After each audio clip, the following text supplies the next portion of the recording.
नमस्कार विद्यार्थियों, आज की क्लास है बहुभुज यानी पॉलीगन से बेस्ड। ठीक है, ये एक एडवांस का टॉपिक है। ठीक है, तो आज देखते हैं इसका टॉपिक हमारा, इसमें क्या कैसे कैसे क्वेश्चंस बनते हैं, कैसे कैसे इसमें अप्लाई कर सकते हैं थॉर्म्स वगैरह।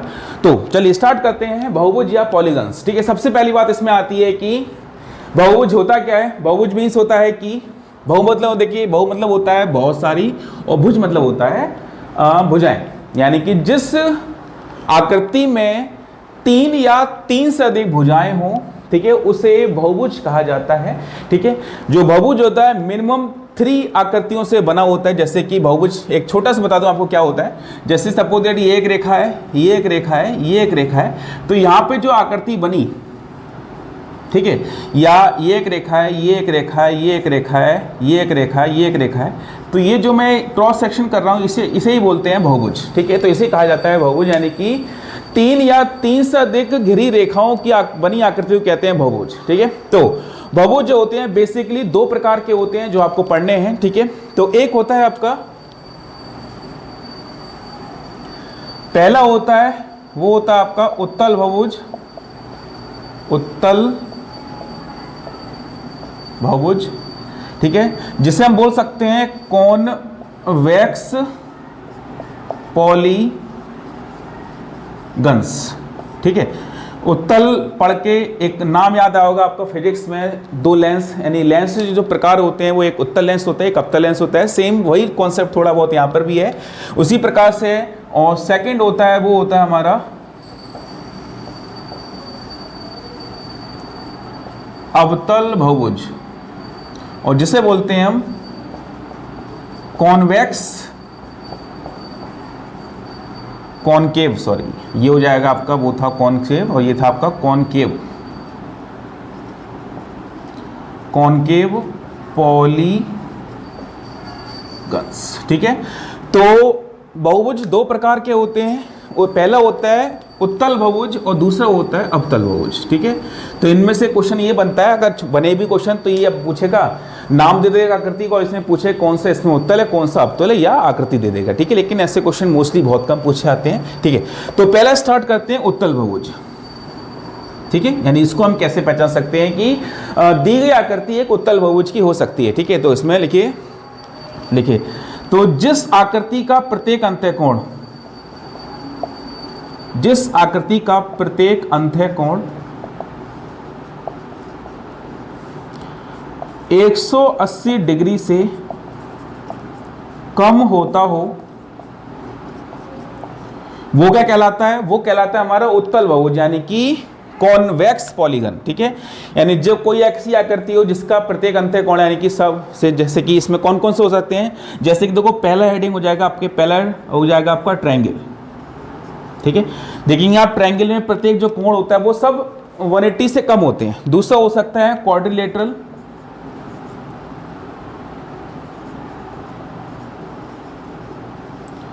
ठीक है, तीसरा हो सकता है आपका पेंटागन, हेक्सागन, और ऐसे बहुत सारे। ठीक है, यानी कि त्रिभुज, चतुर्भुज, पंचभुज, षटभुज, सप्तभुज, जितनी आकृतियां ये सब हमारी कैसी होती हैं? उत्तल बहुभुज होती हैं। ठीक है, तो ये हमारे ट्रायंगल, क्वाड्रिलेटरल, पेंटागन, हेक्सागन। अब इसमें चीज होती है, यदि उस दी गई आकृति की सभी भुजाएं आपस में बराबर हैं तो उसे बोलते हैं समभुज या रेगुलर पॉलीगन। ठीक है, तो अब होता है दूसरा आता है अवतल बहुभुज। ठीक है, यानी कि कम से कम एक अंतःकोण 180 डिग्री से अधिक हो। ठीक है, तो उसे बोलते हैं अवतल बहुभुज। जैसे कि एक आकृति बना दे रहा हूं, जैसे सपोज दैट ये आकृति है।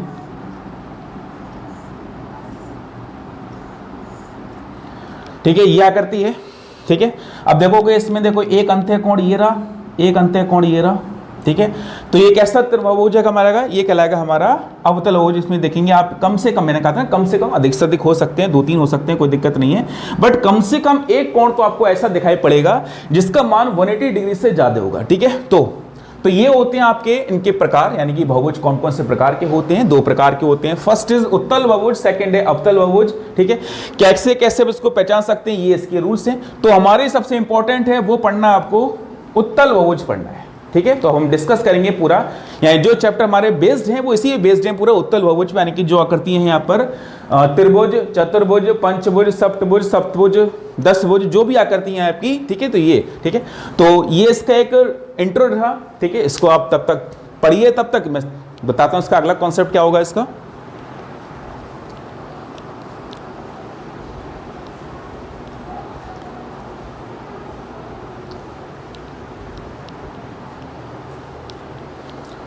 ठीक है, चलो इसका मैं आकृति यहां बना दे रहा हूं मैं इसका है।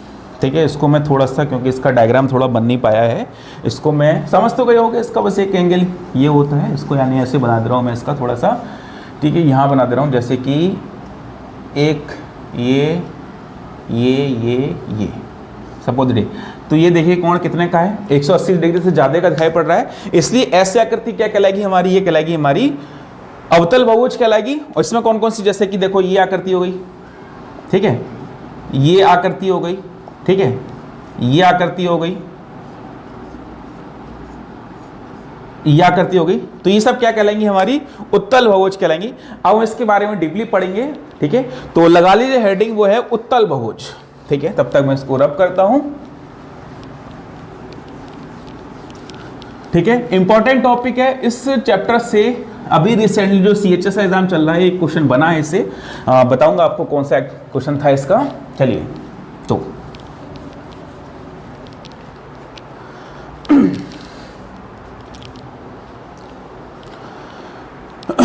ठीक है, तो अब हम पढ़ने वाले हैं उत्तल बहुभुज, यानी कि जो भी आकृति होती है। ठीक है, आकृति चाहे वो त्रिभुज की हो, ठीक है, तो चाहे चतुर्भुज हो, चाहे वो आपका पंचभुज हो, चाहे कुछ भी हो। ठीक है, तो डाल लीजिए हेडिंग यहाँ पर, अब लगा लें हेडिंग, वो है आपका सम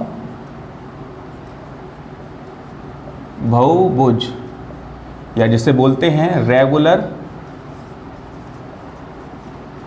पॉलीगन।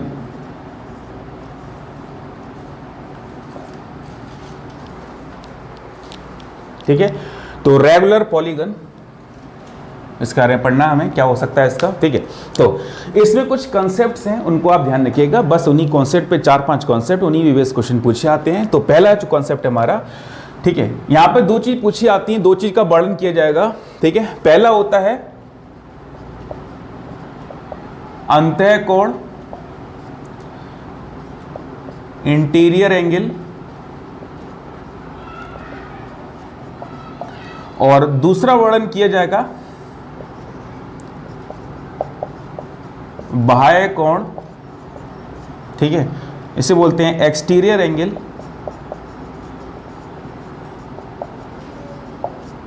ठीक है, इसको हम लिखेंगे IA से, और इसको हम लिखेंगे EA से, यानी कि जहां पे अगर ये लिखूंगा I और EA, समझ जाएगा कि मैं अंतःकोण और बाह्य कोण की बात कर रहा हूं। ठीक है, यहां पर इसके बारे में एक चीज जानना बहुत जरूरी है कि IA प्लस EA का जो मान होगा हमेशा 180 डिग्री के बराबर होगा, ये आपको याद रखना है बस।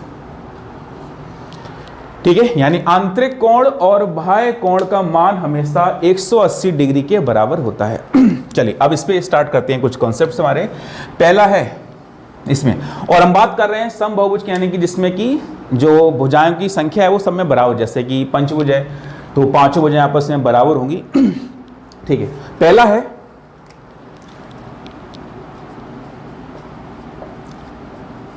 बहुभुज के सभी आंतरिक कोणों का योगफल, यानी कि कोई भी बहुभुज है उसके प्रत्येक अंतः कोण का मान कितना होगा, ये आपको ज्ञात करने के लिए कहा जाएगा। ठीक है, तो इसका फॉर्मूला होता है, वो होता है n-2 इंटू 180 डिग्री। ठीक है, यहाँ n क्या होता है, ये होता है भुजाओं की संख्या, जैसे कि पंचभुज है तो n का मान 5, षटभुज है तो n का मान 6, त्रिभुज है तो n का मान 3। ठीक है, जैसे कि हमसे पूछे कोई त्रिभुज के कितना होता है, तो 3 से 2 के 180 होता है। ठीक है, चलिए, अगर यहाँ पूछे आपसे कि बहुभुज का प्रत्येक अंतः कोण कितना होगा? ठीक है, प्रत्येक अंतः कोण ये होता है आपका n-2 इंटू 180 डिग्री, यानी कि सभी कोणों का योगफल, उसमें लगा दो आप n का भाग। ठीक है, यानी कि भुजाओं की संख्या जितनी है, तो इससे आप ज्ञात कर सकते हैं बहुभुज का प्रत्येक अंतः कोण कितना होगा, यानी कि ईच इंटीरियर एंगल। ठीक है, अगला है इसका थर्ड कॉन्सेप्ट है, वो है बहुभुज के सभी बाह्य कोणों का योग। ठीक है, ये होता है हमेशा 360 डिग्री होता है। ठीक है, ऑलवेज होता है इसका, चाहे वो कोई भी हो, अब वो ऑलवेज का 360 ही होता है। ठीक है, और चौथा हमारा कॉन्सेप्ट है, ठीक है, वो है बहुभुज का, ठीक है, ये सब समबहुभुज की बात डिपेंड कर रहे हैं। ठीक है, बहुभुज का प्रत्येक बाह्य कोण, प्रत्येक बाह्य कोण, जैसे कि हमने देखो इसमें हमने 3 n से भाग लगाया, तो आप भी इसमें 3 से भाग लगाना है। ठीक है, ये हो जाएगा आपका 360 डिग्री बटे। ठीक है, तो एटलीस्ट इतने कॉन्सेप्ट आपको याद रखना बहुत जरूरी है। ठीक है, 1 2 3 4, यहाँ पे n क्या चीज है? n जो है यहाँ पर, जो यहाँ पे दिखाई पड़ रहा है आपको n है, वो है भुजाओं की संख्या, नंबर ऑफ साइड्स। ठीक है, तो तब तक इस कॉन्सेप्ट को देखिए, फिर बढ़ते हैं हमारा अगला कॉन्सेप्ट क्या होगा।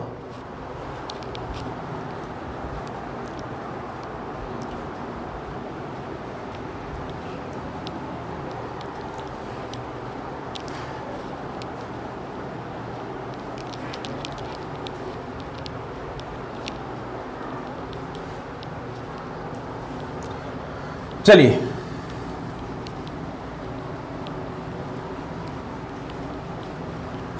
उसको लिखा नहीं करते, हमारा काम चल जाएगा इसका। चलिए, अगर आपको यहां पे n निकालना हो तो क्या होगा? तो उसका होता है आपका 2 inner angle upon external angle plus 1। ठीक है, तो यहां से आप ज्ञात कर सकते हैं कि उस दिए गए समबहुभुज में कितने उसकी भुजाएं हैं, यानी कि 2 अंतः कोण बाह्य कोण का मान दे रखा होगा, यहां लगा देना है, आंसर इसका हो जाएगा। ठीक है,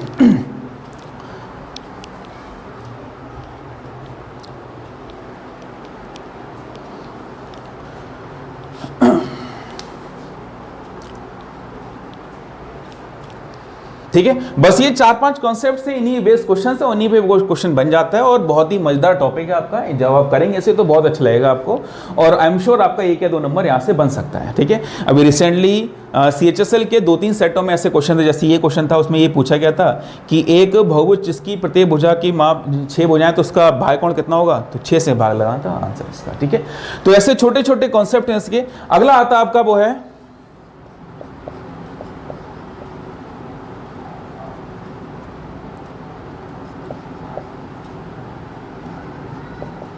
बहुभुज का क्षेत्रफल।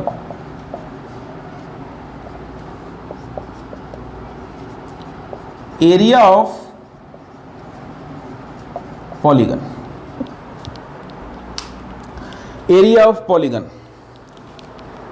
ठीक है, तो ये होता है आपका NA² बटे 4 into cot 180 degree upon n। ठीक है, ये थोड़ा सा अलग कॉन्सेप्ट, यानी कि थोड़ा बड़े लेवल का कॉन्सेप्ट है। ठीक है, यहाँ NA² बटे 4 into cot 180 degree upon n। ठीक है, यहाँ पर n क्या है?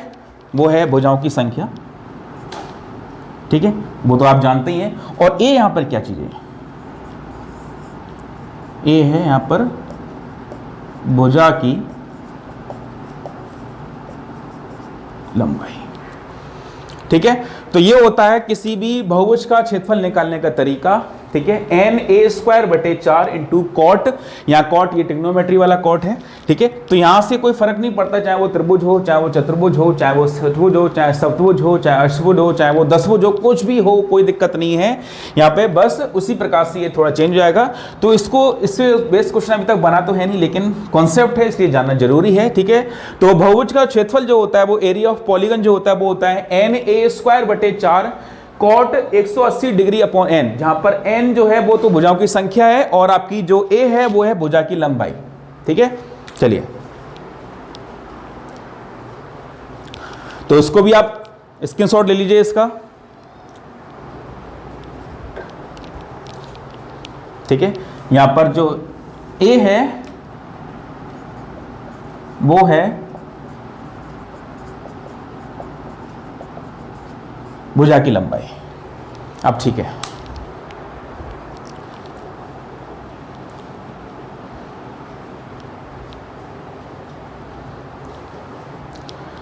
चलिए हम आते हैं अगले कॉन्सेप्ट की तरफ।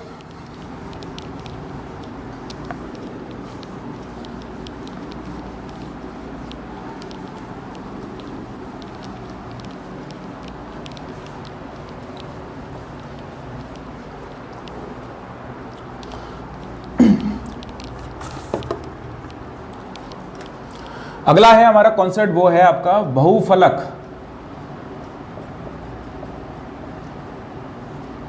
ठीक है, ये वाला कॉन्सेप्ट जो है वो सीटेट एग्जामिनेशन में पूछा जा चुका है, इसलिए ठीक है, वहां पे इंपॉर्टेंट है बहुफलक। ठीक है, बहुफलक क्या होता है, ठीक है।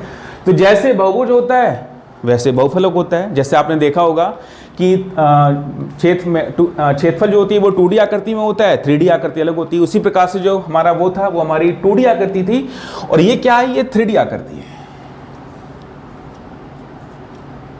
ठीक है, ये 3D फिगर होता है बहुफलक। ठीक है, तो ऐसा मतलब लिख सकते हैं, ऐसी 3D आकृति, ऐसी 3D आकृति जो अनेक बहुभुजों से मिलकर बनी हो, अनेक बहुभुजों से मिलकर बनी हो, उसे बोला जाता है, क्या बोलते हैं, उसे बोलते हैं बहुफलक बोलते हैं। ठीक है, 3D आकृति होती है और बहुत सारा उससे बना होता है। जैसे कि हम एग्जाम्पल लेते हैं, एग्जाम्पल जैसे हम लेते हैं, सपोज दैट ये क्या है, पहले बन जान दो उसको।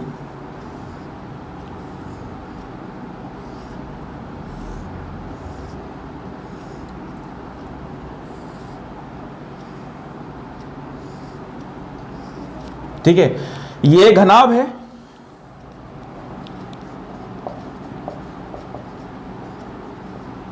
ठीक है, 3D आकृति होती है। अब आप देखे होंगे, देखा होगा आपने, देखो ये भी देखो सामने वाला आयत है, यानी कि एक तरीके से ये क्या है, आयतों से तो मिलके बना है। ठीक है, तो ये तो आकृति बन रही है, तो ये क्या है, एक टाइप का क्या है, बहुफलक है हमारा। ठीक है, यानी घनाभ, घन, जितनी भी आकृति है सब हमारी बहुफलक कहलाती है। ठीक है, अब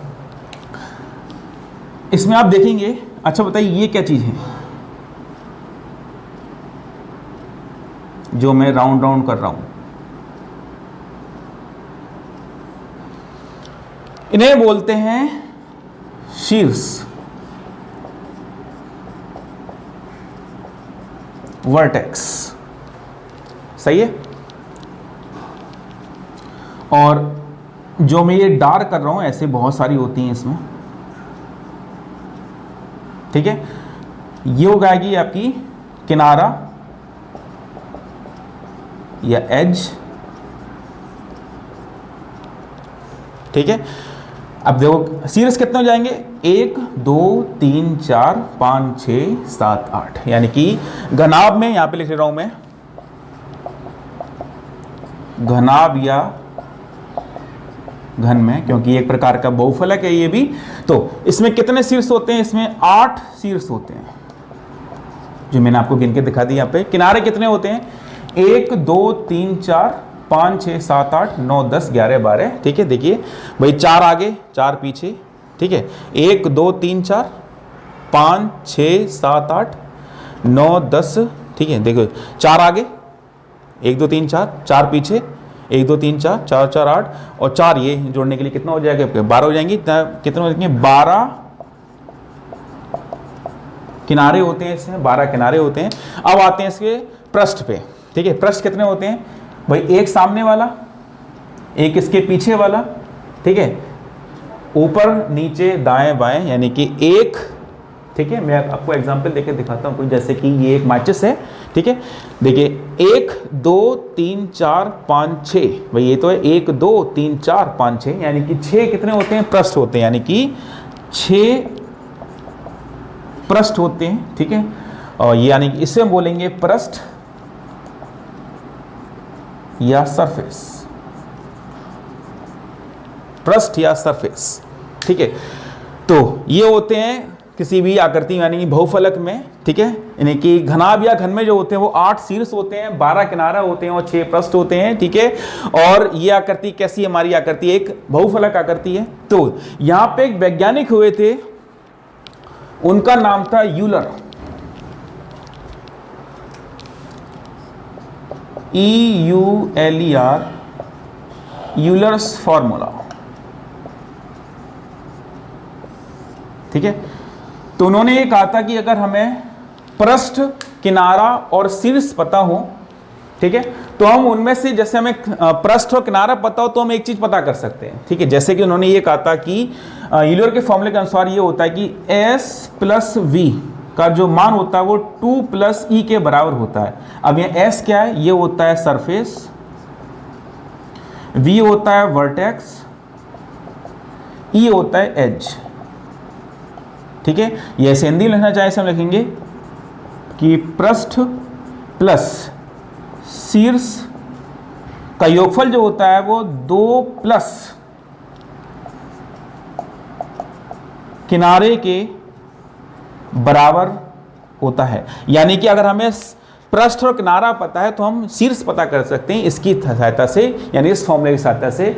तो यूलर ने इसको इन्वेंट किया था, इसलिए इसका फॉर्मूला बोल देते हैं यूलर फॉर्मूला, ठीक है। इसलिए सरफेस प्लस यानी पृष्ठ प्लस शीर्ष बराबर होता है 2 प्लस किनारा। किनारा मैंने आपको बताया था क्या होते हैं, शीर्ष से आपको बता चुका मैं क्या होते हैं, पृष्ठ क्या होता है इससे आप पता कर सकते हैं, ठीक है। तो बहुभुज में इतना पढ़ लेंगे तो बहुत इंपॉर्टेंट है। यहाँ पे एक चीज और आती है, वो होती है आपकी, ठीक है, यहाँ पे लिख दे रहा हूँ इसको मैं, ठीक है। ये तो हो गया आपका यूलर्स निकालने का तरीका, यानी कि अगर किसी बहुफलक में आपको कुछ निकालना है, इंपॉर्टेंट फॉर सीटेट, ठीक है। अगर आपको निकालना है, यहाँ पे एक चीज और होती है विकर्ण,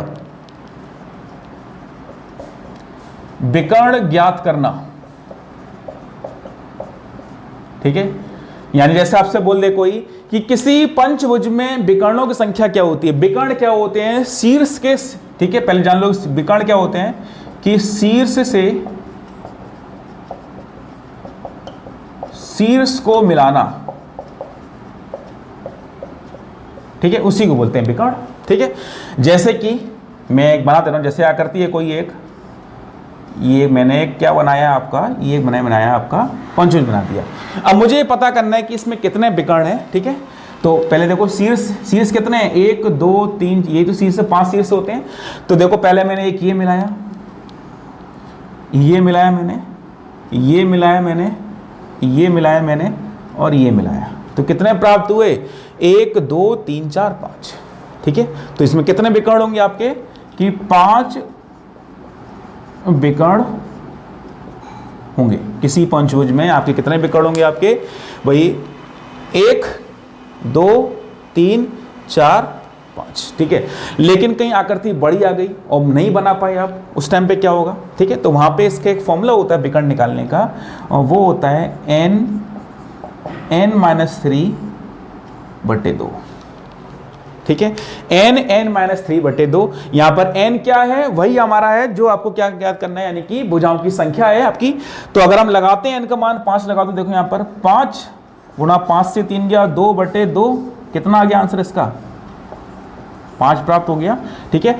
तो ये फॉर्मूला होता है हमारा, वो होता है आपका n-3/2, ये होता है विकर्णों की संख्या निकालने का फॉर्मूला।